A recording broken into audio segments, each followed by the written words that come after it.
Thank you for joining us. I'm Meredith Heinitz. And I'm Jacob Boss. We are excited to be joined by Republican presidential candidate Carly Fiorina. Thank you for joining us today. My pleasure. Thanks for having me. Okay, to start out, would you like to kind of explain to us your personal background? Well, sure. I graduated from college with a degree in medieval history and philosophy, which made me highly educated but pretty unemployable. So I went to law school. I hated law school. I quit after less than a semester, much to my parents' disappointment, and went back to work doing full-time what I had done part-time to put myself through college. I was a temporary secretary in college. So I got a job at a little 9-person real estate firm, typing and filing and answering the phones, and really had no ambition or plan what I was going to do with my future. I was just trying to make a living. And 6 months into that job, 2 men said, you know, we think you could do more than type and file. Do you want to learn about business? And so they really changed the trajectory of how I thought about my life. Eventually I would go on and get an MBA and a Master's of Science in Business, and joined AT&T as an entry-level salesperson, and over the years worked my way up in the technology field until I became the chief executive of Hewlett-Packard. And since then I've chaired major charities and done policy work, but that story, my story, is only possible in this nation. It's only possible here that a young woman can start the way I did in the middle of a deep recession and have the opportunity to use my potential. And when you were growing up, who did you look up to as leaders? We know maybe it's corny to say, but honestly, my mother and father were a huge influence on me. My mother, when I was a little girl, said to me on a Sunday morning, what you are is God's gift to you. What you make of yourself is your gift to God. And that meant a great deal to me because I didn't feel very gifted. And so her words were a promise that I had gifts, and they were a challenge that I needed to find my gifts and use them. And my dad was a man of great intellect and integrity. Both of my parents had great character. They stressed to me that values are what guide your behavior when no one's looking and you don't think anyone's ever going to find out. And honestly, I think about them every day. And was there any certain event that led you from being a businesswoman to now being a presidential candidate? Is there something that sparked that interest? Well, I would say it was more of a process than a moment. I got politically active when I realized that, and there was a period in my life when I wasn't politically active. There was a period in my life, I'm not proud to say, where I didn't vote. And, you know, like so many people who disengage from the political process, I sort of thought, well, it doesn't make any difference. I can't make any difference. And then I came to realize that politics and politicians and the policies they pursue impact everybody's life, for good or for ill, and it's frequently for ill. And so I started to get actively engaged, and maybe about 2 years ago, people really started asking me, you should run, you should run. And I think the beginning of a really serious consideration of that happened when a man came up to me after a speech I gave and said, we don't think of ourselves as a nation of limitless possibility anymore. And it really struck me because we have to be a nation of limitless possibility for every American, regardless of their circumstances. And when we lose that, we're losing the core of who we are. And so that started me on a very serious consideration. And preparing to run for this, what have some of those preparations been? Like, what has it taken?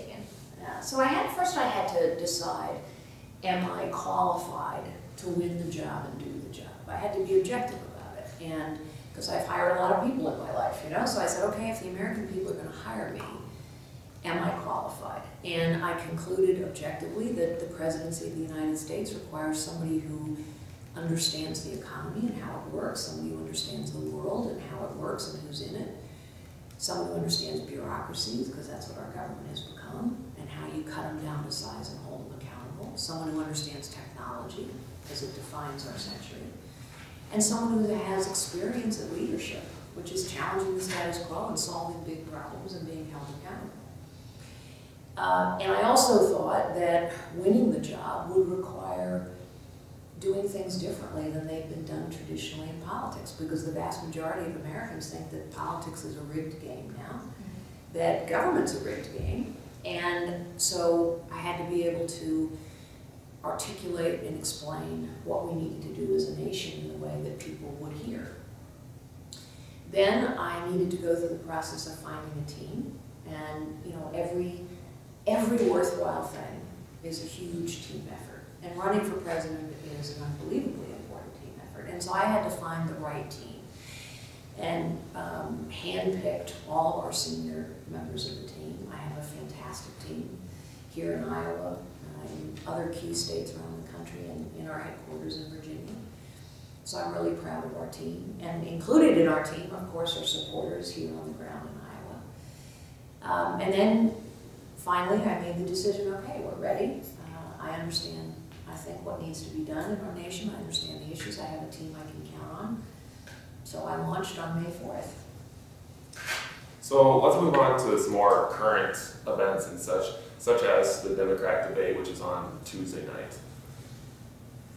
And did you watch the first Democratic debate? You know, I didn't. I really would have liked to, but I was on the West Coast, and so the time frame made it impossible. I was engaged in a dinner meeting, but I had people, texting me various things about it, and then saw clips of it after the fact. So during the debate, Bernie Sanders said, quote, "It seems to me that instead of building more jails and providing more incarceration, maybe, just maybe, we should be putting money to education and jobs for our kids." And he also pointed to the fact that the U.S. has more prisoners than any other country. Do you agree with him on that point? Well, I certainly agree that criminal justice reform is a big issue in this nation. So I do agree that when we have the highest incarceration rates in the world, and we do, 2/3 of the people who are incarcerated are there for nonviolent offenses, many of them drug-related. I've buried a daughter to drug addiction, so I know that we're not investing sufficiently in effective treatment of drug addiction, and throwing people in jail actually doesn't help. So yes, I agree with him that criminal justice reform is key. On the other hand, it's also true that we have federal officials who are releasing from jail people who should not be released. We have a lot of violent criminals who are illegal immigrants who are being released into the population. That's a terrible thing. So we need to be very careful as we undertake criminal justice reform to be sure that we are keeping the people in jail who need to stay in jail, or deporting them if they're illegals, and releasing those whose lives could be more productively saved through investment in treatment as opposed to jail. I also think, with regard to education, that progressives, and let's face it, one of the things that was clear from that debate is the Democrat Party has moved very far to the left. Democrats believe that spending more money in Washington, D.C. on education helps education. It demonstrably doesn't. We've been spending more money in Washington, D.C. on education for 40 years, and the quality of our education in this country continues to deteriorate. So while education funding is important, where you spend it and how you spend it is important too. It's not working to spend it in Washington. We need to invest in our communities so that local communities and states and parents have choices and funding so their kids have chances. And many Republicans with the Iran nuclear deal have a pretty strong opinion on that. I'd like to get your opinion on that, the Iran nuclear deal. Well, it's a terrible deal, and it's a dangerous deal. And with the deal, hundreds of billions of dollars are flowing into Iran, and Iran is absolutely using them to build up their military capability. They just tested a long-range missile. They're using it to build up their nuclear capability. They've been clear, their supreme leader has been clear, he has no intention of following the inspections regime that he just signed up for, and they're using it to continue to sow conflict in the Middle East because they want to be a regional leader in the Middle East, and they now have recruited Russia to help them in that cause. So on day one in the Oval Office, I would make 2 phone calls. The first would be to my good friend Bibi Netanyahu, the Prime Minister of Israel, to reassure him we will stand with the State of Israel. And the second will be the Supreme Leader of Iran. My message to the Supreme Leader of Iran will be New Deal. don't care what the deal is. There's a new deal with the new president, and the new deal is this. Until you open every military and nuclear facility to full, anytime, anywhere inspections by our people, not your people, we, the United States of America, will make it as difficult as possible for you to move money around the global financial system. If we can do that, we don't need permission from any other nation to do it. We have to do it because we have to cut off the money flow. How are you proposing to create and keep jobs in the United States? Well, we have to begin by understanding where jobs come from. Where do jobs come from? Most jobs, 2/3 of the new jobs in this country, come from small businesses, new businesses, family-owned businesses, and farms. And we are crushing them. So every year now, we are destroying 70,000 small, new, and family-owned businesses. We have come to the point in our nation's history, for the first time in our history, where we are destroying more businesses than we're creating. So if you're a really big business, you're doing great. Because big, powerful, complicated government, which is what we have now, you can hire all the people to handle all that. But a small business is getting crushed. Family farms in Iowa are getting crushed between the regulations of the EPA, the USDA, it goes on and on. So we have to lift the burden of government off of our real job creation engine, which is small, community-based, new, family-owned businesses and farms. And that means vast simplification of the tax code. It means hacking through the regulatory thicket that's been built up over 50 years. We never repeal anything. We just layer on more rules, and small business owners literally don't know how to handle it anymore. Let's move on to some more foreign policy. The refugee crisis in Syria has been a major issue lately, and the U.S. has agreed to bring some refugees in along with other countries. Do you think that was the right move? I don't, actually. We have, and I'll tell you why. First of all, our hearts break when we see these pictures. On the other hand, most of the pictures demonstrate that what we have are young, able-bodied men looking for work. We have a very stringent process in this country around bringing in true victims of political persecution. And we should use those processes because it allows us to really understand who these people are. I worry when Secretary Kerry says, oh, we're going to take 100,000 of these refugees. The problem is we don't have a good process for knowing who are these people, where do they come from, what are their intentions really. And of course, when you have thousands and thousands of young men from a war-torn region, you need to worry that these are people who do not want to become American citizens. They want to create havoc here at home. So I think we have to be very careful. I do believe that this refugee crisis was entirely predictable. We knew it was coming. We have been warned that it was coming for 3 years. This is an example of what happens when the U.S. fails to lead. Things get worse, not better. And President Obama, Secretary of State Clinton, Secretary John Kerry have failed to lead in this regard. We need to be leading a humanitarian effort. And we also need to be leading an effort, an international effort to crack down on human trafficking. Because human trafficking is a terrible scourge, but human traffickers are also moving these people around, taking advantage of their misery, taking away their savings, promising them something that doesn't exist, and making this refugee crisis immeasurably worse, actually. And the other concern with in Syria is Russia claiming to bomb ISIS targets, but the U.S. is saying maybe not. Maybe they're bombing some Syrian rebel groups that the U.S. supports. So do you think we should take a more diplomatic route with this, with Russia, or do we need to tell them stop? Well, it's interesting. You know, President Obama and John Kerry tried diplomacy, right? They had a conversation with President Obama and Vladimir Putin met, and John Kerry and his counterpart met, and not only did it not work, but the Russians actually didn't tell them what they were going to do. In other words, you can't talk from a position of weakness. And that's what we're doing. We're talking from a position of weakness. We need to talk from a position of strength. The unholy alliance, and that's what it is, between Syria, Iran, and Russia is exceptionally dangerous. Russia wants to become a major force in the Middle East. That is bad for our other allies. It is bad for the United States of America. And so what I would do is show strength. And what does that mean? It means that we should be creating no-fly zones so that it's clear to the Russians that our fighter jets will fly when we want and where we want. I would be rebuilding the 6th Fleet. so that Russia felt our naval presence in their backyard. I would be rebuilding the missile defense program in Poland, which President Obama unilaterally withdrew from. I would be bulking up our efforts in the Baltic states.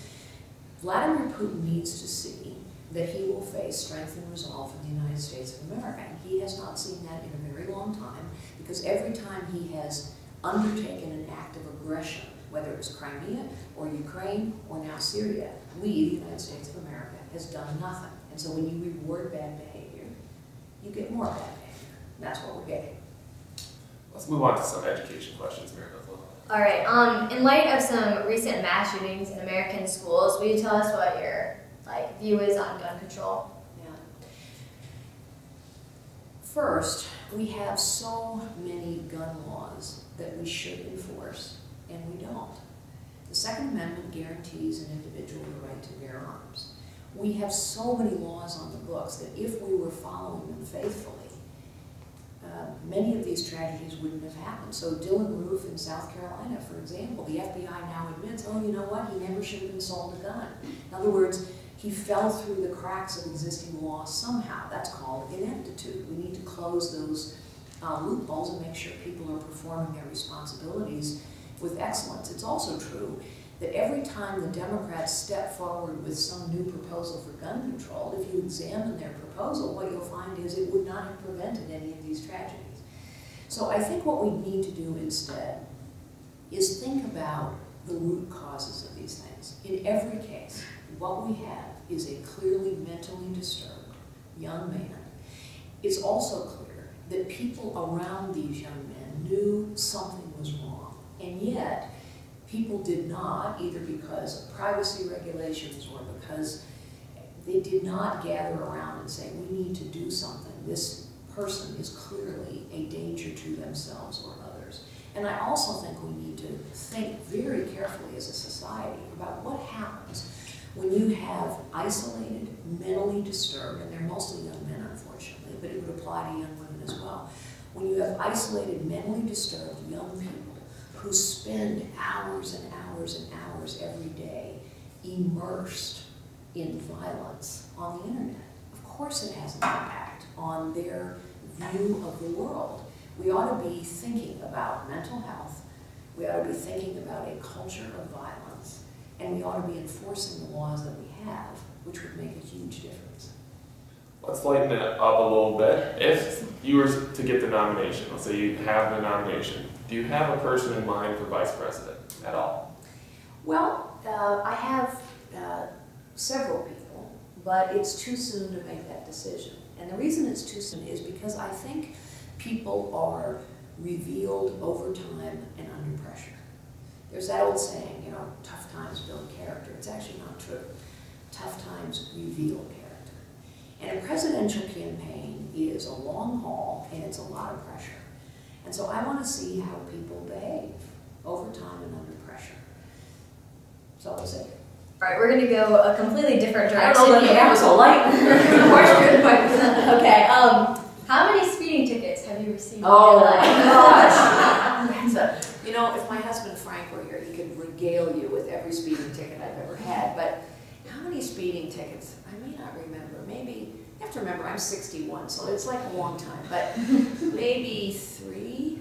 Maybe three. Well, you're already equal with most of the students in our high school. Oh. So it's not two.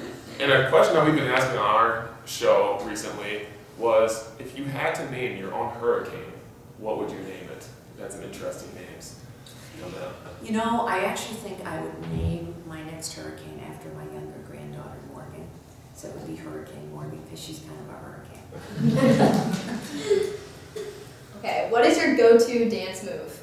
Like in a panic, gotta dance? Gotta dance right away. A go-to, I love to dance, actually. I'm a pretty good dancer, so I would have to say I have a wide menu of dance moves. But if my go-to dance moves, I would have to grab my husband Frank, because we're good dancers together. Do you have any bizarre talents that you're willing to share? Bizarre talents? Anything unusual that you could do that no one else can do? That no one else can do? Or most people, anyways. Well, I like to sing. I make up songs, you know, to my grandkids or my dogs, or so I like to sing and make up songs. But some people do that. I'm not the only person I think who knows how to sing. I like to dance. I like to cook. I don't know. I don't know that I can think of something that nobody else can do. Halloween is coming up, so what is your favorite Halloween costume that you've ever worn? Well, I'll tell you, one year, it was an awkward costume, but it was probably my favorite. One year, 3 of my friends and I dressed up as a subway car. And we spent a lot of time on that costume. It was an exact replica of the subway cars in Washington, D.C., called the Metro. But it was awkward because you can't get around a party very well. It's a long subway car, and we had not really thought that through. All right, and the last question, since we're at a high school, what is your favorite high school memory? My favorite high school memory. Well, I guess what I would say is getting off the school bus on a crisp fall day, a lot like we have today, so maybe this is what I think of it. And it would have to be a Friday afternoon. Get off the school bus at 3 o'clock, and it's a crisp fall day, and you know you have the whole weekend ahead of you. I would have to agree with that. Honestly, I would have to agree with that. Well, Mrs. Fiorina, thank you so much for joining us today. It's been a lot of fun. Thank you so much. Thank you. It's been one of my tougher interviews. Good job. Take that, Mrs. Fiorina. All right, and thank you all for joining us.